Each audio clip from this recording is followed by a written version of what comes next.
Hi guys, so Master here. Today I'm just going to go over what's coming up in RPGWizard 1.5.0, which is the next release. So I'm just going to cover what is new, what I've improved, and the fixes. So I have a list here of everything that's changed since the last release. It's been a good few 8 months since the last release, so I've added a few interesting new features. The most notable one is Linux support, which you can now run the RPGWizard editor and a limited version of the engine on Linux. So here I have a Xubuntu Linux desktop, and I'm just going to go over running the RPGWizard on it. So when you get the RPGWizard, it's actually going to be in a tar archive. If you're a Linux user, hopefully you'll know how to extract contents of that into a folder. It's pretty simple. It's just a compressed archive, similar to a zip, but it's just used a lot more on Linux. So I decided to wrap it up in that. So once you've extracted it, you'll find a folder with all the contents of RPGWizard 1.5.0. So in there you'll see a shell script, which is how you're going to run the wizard on Linux. There's a single command in there which just calls Java. So I'm just going to show that now. So all you're going to need to do is have Java installed. So I've tested it with Java 8 to Java 11.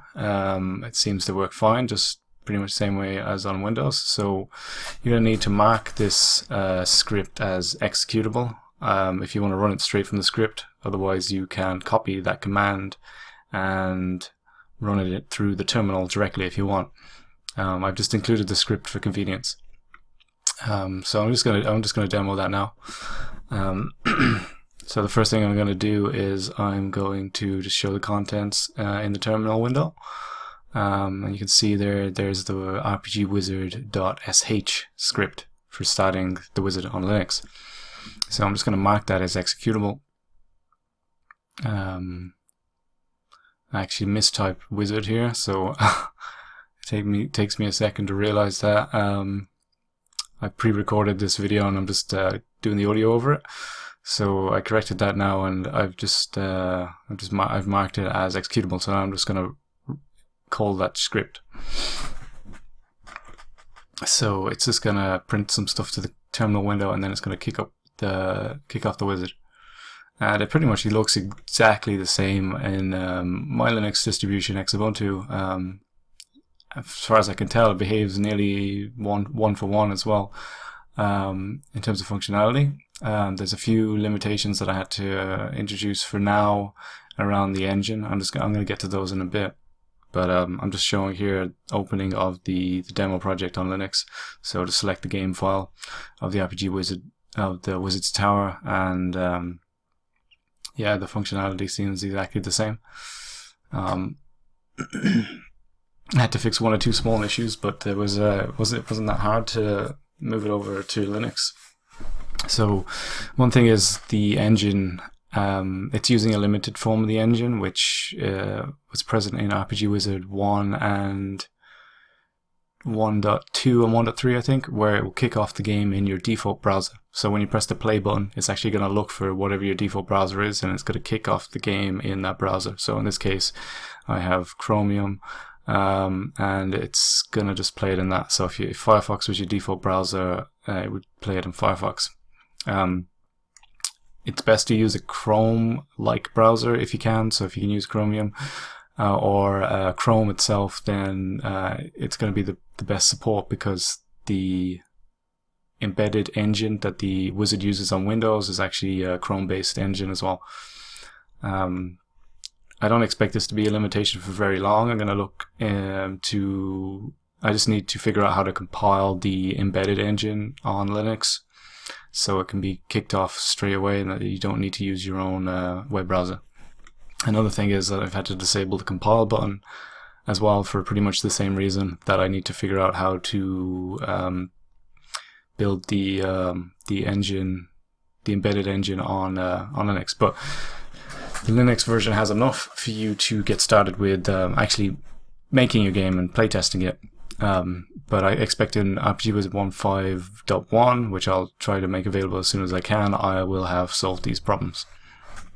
So, yeah, I think now I'm going to move on to Windows. I'm just going to show the next feature that I added, which was undo redo support on the board editor. So this is a pretty big thing. It hasn't been in the editor since day one, so I've many a time had to try to undo things myself. If you've ever used the bucket tool by mistake, you know how painful it is trying to reverse that. So I'm just going to open the Room 0 board, which is a part of the Wizard's Tower demo. I'm just going to show some of the basic undo redo features. So the first thing I'm going to do is I'm going to grab the bucket tool, I think. I need to it's taking kind of a long time to do this. Okay, so I've selected the bucket tool now, and I'm just going to grab a random tile and I'm just going to fill some of the blank space. So previously, after doing that, you would have had to delete all those tiles manually or reload a previous saved of that board, which is kind of painful, especially if you're in the middle of something. But now you can just click the undo button, and what it will do is it'll actually restore a previous state of the board. So, and you can redo that, so I can redo that action as well. This pretty much every action that you do on the board is supported. So adding a sprite, setting that sprite to some file, moving that sprite around. You can undo each of those actions separately. So you can undo the move, you can undo the setting of the sprite, you can undo the adding of the sprite, and then you can redo them as well. One limitation of the undo redo functionality is there are at most 10 states saved, so you're limited to 10 at a time.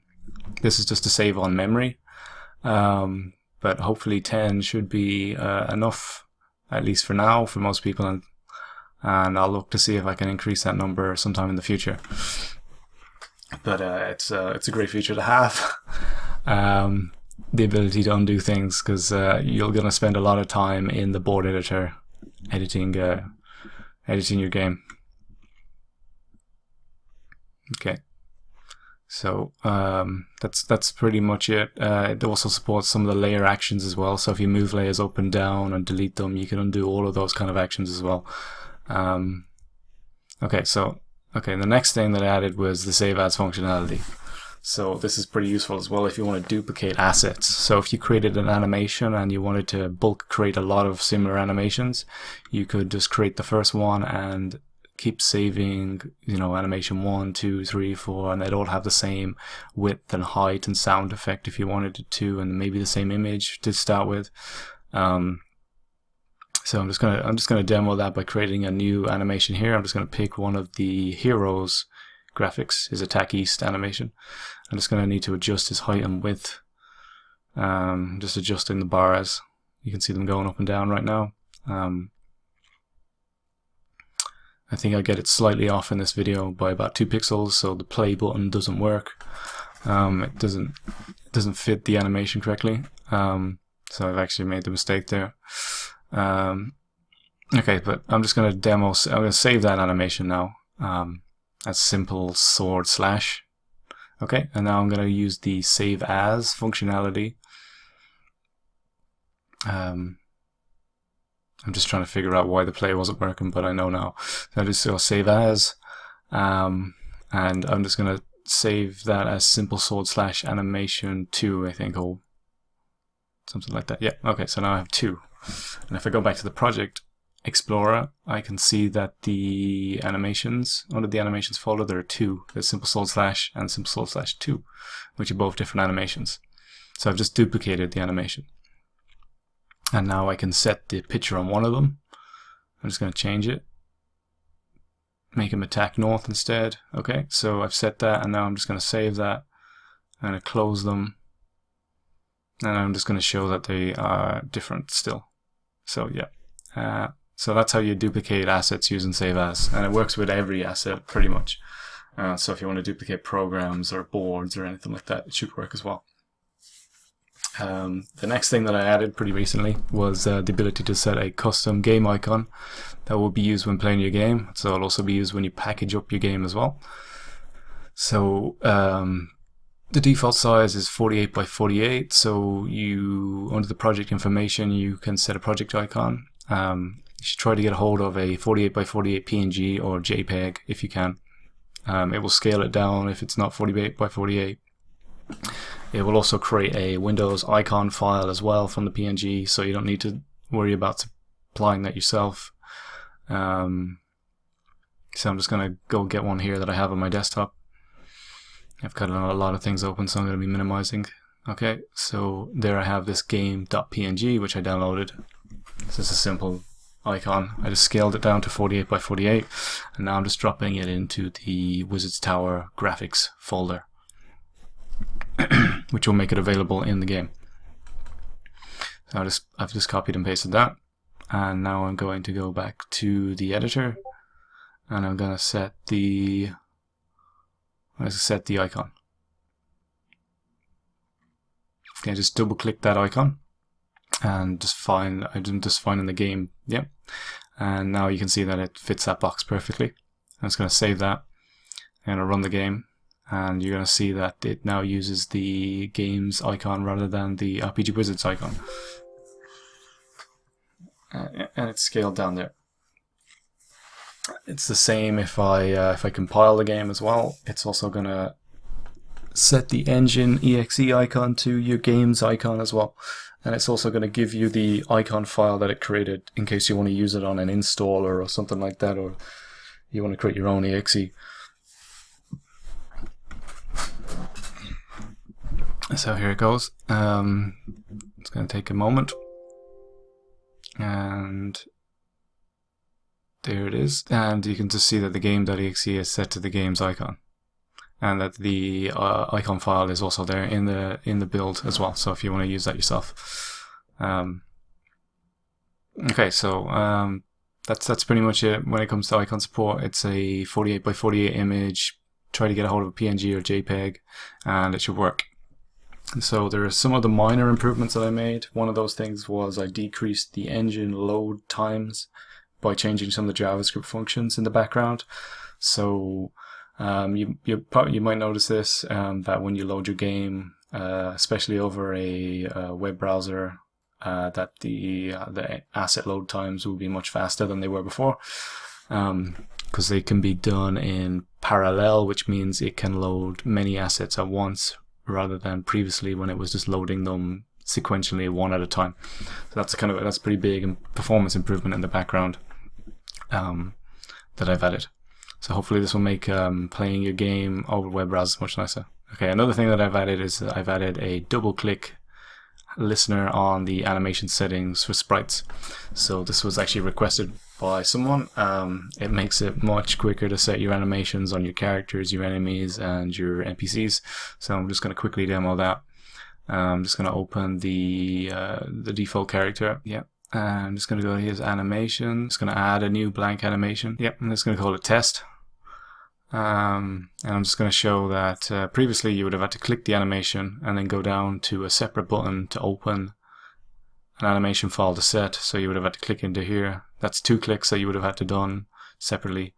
Now you can just double click that and it brings up the same thing. So that cuts out an extra mouse movement and an extra click there.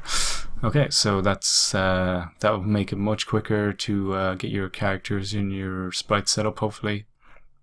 And now I'm just gonna show. I also did one thing, a minor improvement. I lowered the sensitivity on the autocomplete. Some people were encountering issues where if they pressed certain letters, then it would autocomplete with dialogue and title screen and things like that. So instead I changed it that it would just throw up a suggestion rather than doing a quick autocomplete. So here you can see if I'm just typing dialogue, it just gives me the option to press dialogue.show, or it will just go away after it doesn't match anymore. So I also, and I just in general tune down the autocomplete speeds as well, just so that they're not too fast.